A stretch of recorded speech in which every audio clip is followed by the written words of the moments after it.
संसद में कभी ये विषय नहीं उठा। भारत के समाचार पत्रों में, मीडिया में, चैनल्स में इसके ऊपर बात नहीं होती।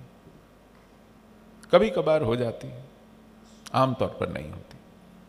ऐसा मान लिया गया है कि ये पाकिस्तान का चरित्र है, ये उसका मिजाज है, तो वहां तो ऐसा होगा ही, और अगर होगा ही तो फिर बार बार इसको बात करने की क्या आवश्यकता है, होने दो। ये एक दृष्टिकोण बन गया है। ये मैं इसलिए कह रहा हूं कि कश्मीर को एक वृहत संदर्भ में देखने की आवश्यकता है। कश्मीर केवल एक उदाहरण है, एक सिम्टम है।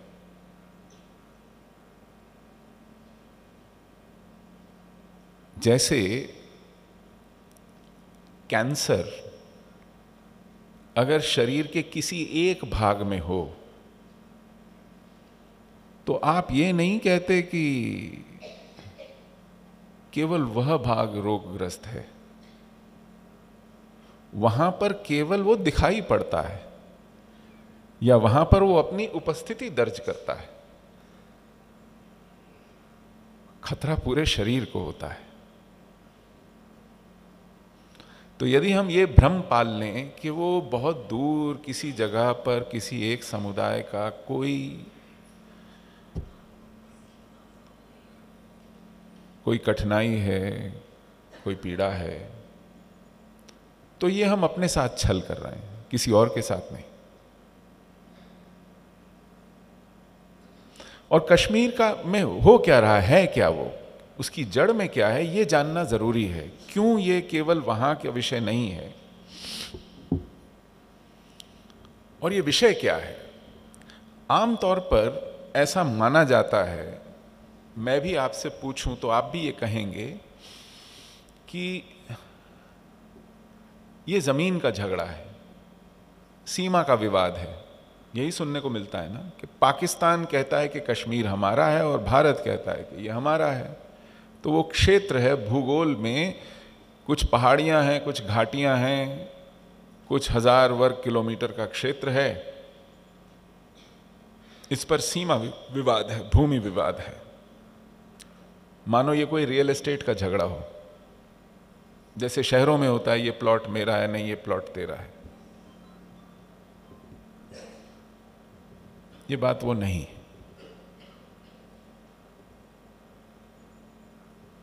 ये भूमि विवाद है, मैं ऐसा नहीं कह रहा हूं कि ये नहीं है, लेकिन ये केवल भूमि विवाद मान लेना भी अपने आप से एक भ्रम करना होगा।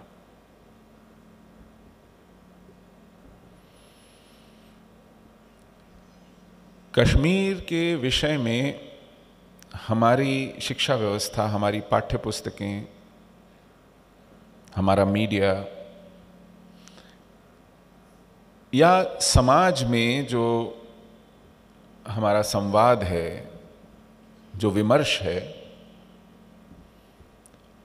वो ये हमें नहीं बताता कि कश्मीर का भारत में क्या स्थान है। एक हमारे बड़े श्रद्धेय गुरु हैं, जवाहरलाल नेहरू यूनिवर्सिटी के प्रो वाइस चांसलर रहे, बहुत बड़े भाषाविद हैं, उनका नाम है डॉक्टर कपिल कपूर। हम दोनों अभी 10 दिन पहले काशी में थे और वहाँ एक सेमिनार में थे। सूर्य उपासना पर वो सेमिनार था, भारत में सूर्य उपासना। तब उनके मुंह से निकला कि कश्मीर का भारत में वही स्थान है जो पूरे पश्चिमी जगत में ग्रीस का स्थान है। ग्रीक सिविलाइजेशन, ग्रीक सभ्यता, ऐसा माना जाता है कि पूरी पश्चिमी सभ्यता, उसका दर्शन, उसके मूल्य, उसकी जीवन दृष्टि, उसकी कला, उसकी संस्कृति, उसका वैभव, उसका विज्ञान, उसका साहित्य, उसका काव्य, उनका जो मूल आधार है वो ग्रीक सिविलाइजेशन है, यूनानी सभ्यता है। आज से 2500 साल पहले वो अपने चरम पर थी। आज भी विश्व में पश्चिमी जगत का वर्चस्व है जो धीरे धीरे ढीला हो रहा है, लेकिन आज से 2500 वर्ष पहले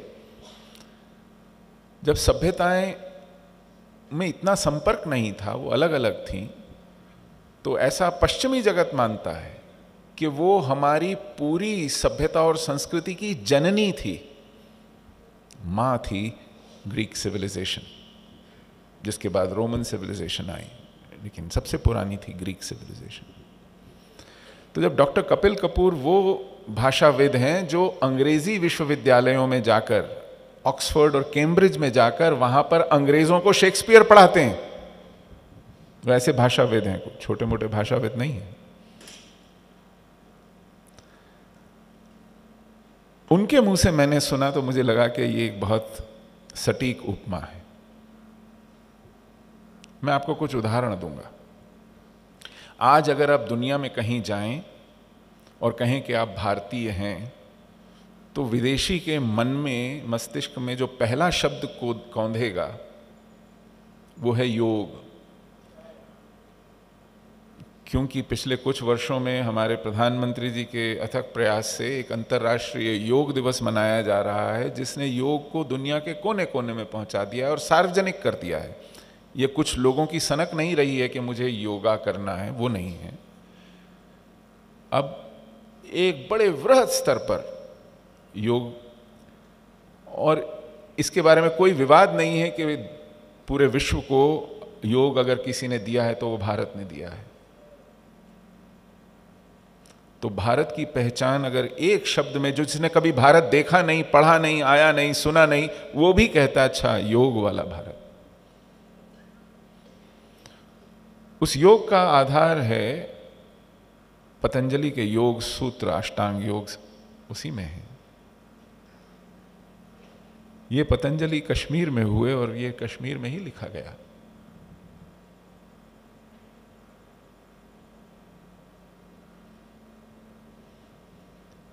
इसी तरह यदि आपने भरत मुनि का नाट्यशास्त्र सुना हो,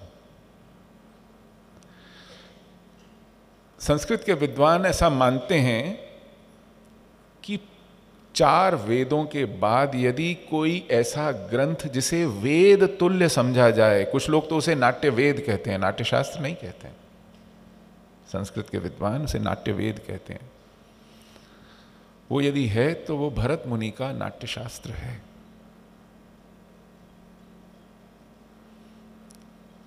और उसको यदि पढ़ना हो या पढ़ाना हो, किसी को समझाना हो, तो साथ में उसके एक टीका रखनी पड़ती है जिसका नाम है अभिनव भारती। वो उसकी व्याख्या करती है।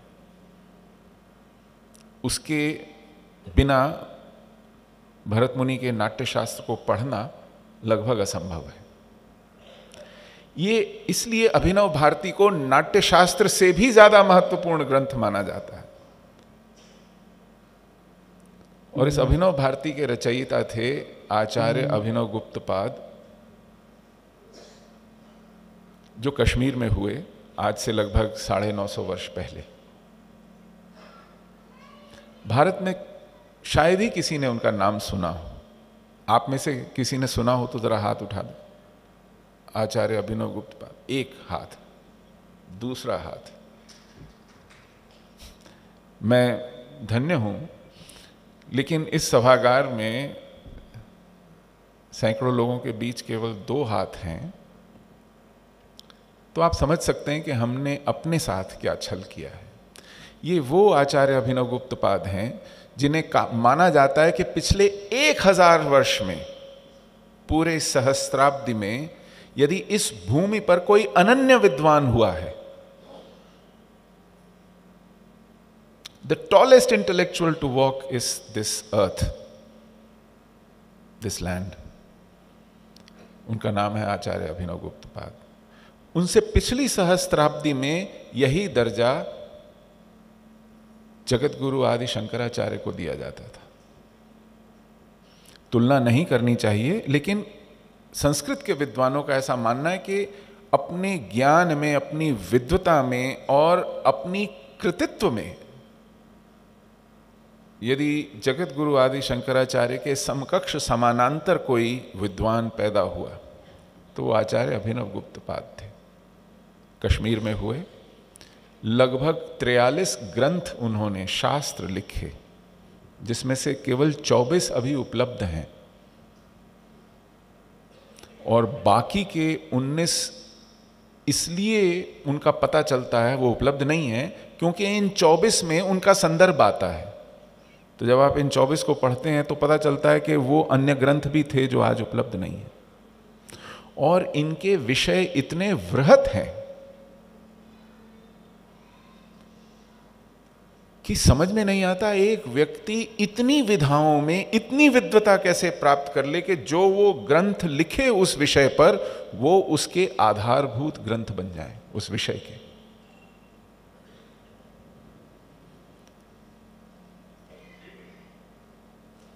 और अभिनव भारती उनका एक औसत सामान्य ग्रंथ है जो इतना महत्वपूर्ण है हमारे लिए।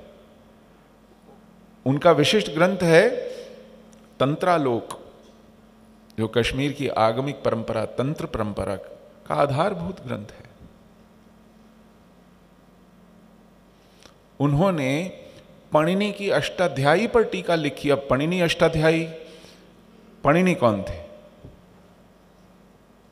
संस्कृत का व्याकरण रचने वाले अनन्य विद्वान थे पणिनि। कहां हुए? आपने स्वात घाटी का नाम सुना है? स्वात घाटी अब पाकिस्तान में रह गई है। कश्मीर घाटी से मुश्किल से 100 किलोमीटर दूर, सीमा के उस पार, वहां उनका जन्म हुआ। वो कश्मीर प्रदेश का ही हिस्सा थी। आपने मलाला यूसुफजाई का तो नाम सुना होगा।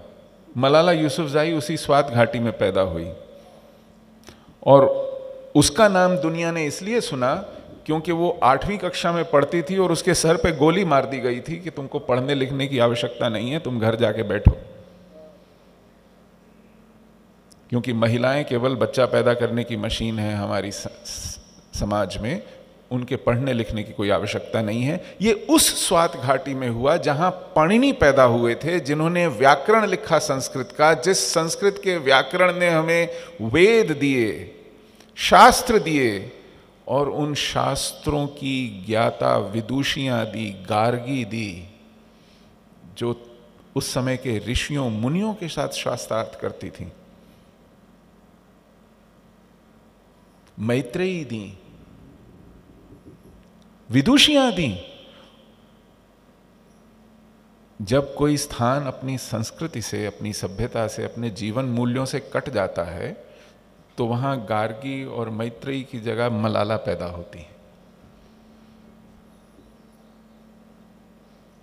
ये है संस्कृति की और सभ्यता की महत्ता।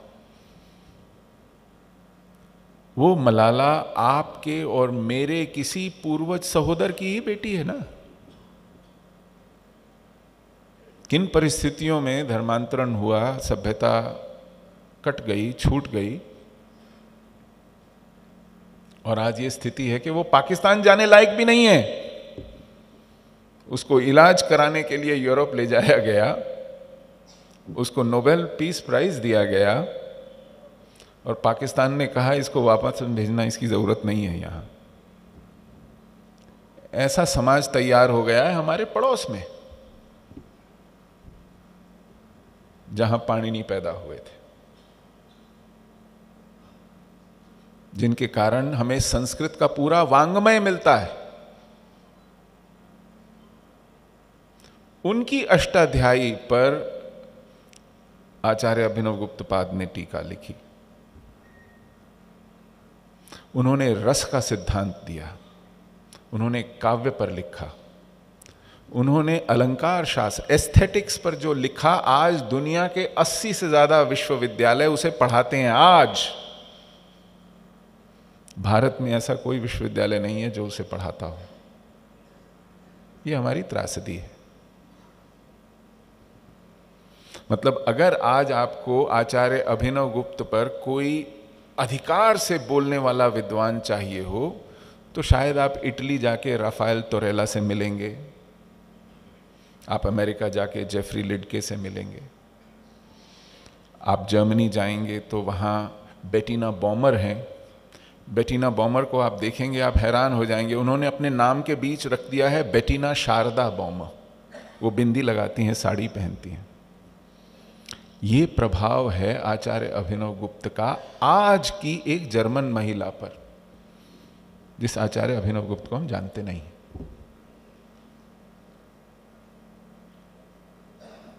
ये किया है हमने अपने साथ, ये किया है हमारी शिक्षा ने हमारे साथ। ये मेरे साथ हुआ है। मुझे आज से 20 वर्ष पहले आचार्य अभिनव गुप्त का पता नहीं था। मैं दिल्ली यूनिवर्सिटी में कॉमर्स ऑनर्स कर रहा था, जीवन खराब कर रहा था अपना, दूसरों के पैसों का हिसाब किताब रखना सीख रहा था। मतलब जो आचार्य अभिनव गुप्त थाली में रखकर परोस गए अपनी आने वाली पीढ़ियों के लिए, हमें उसका भान तक नहीं होने दिया। हम निर्णय लेते ना कि ये हमारे रुचि का है, पढ़ने लायक करने लायक है कि नहीं है, तो हम निर्णय ले लेते। जब हमको बताया ही नहीं गया कि हमसे क्या छीना जा रहा है, हमसे क्या छुपाया जा रहा है, हम क्या करते? उसी कश्मीर में हुए रुय्यक, उसी कश्मीर में हुए भट्ट लोलट, उसी कश्मीर में हुए कैयट, उसी कश्मीर में हुए क्षेमेंद्र, उसी कश्मीर में हुए कलहन। कलहन ने दुनिया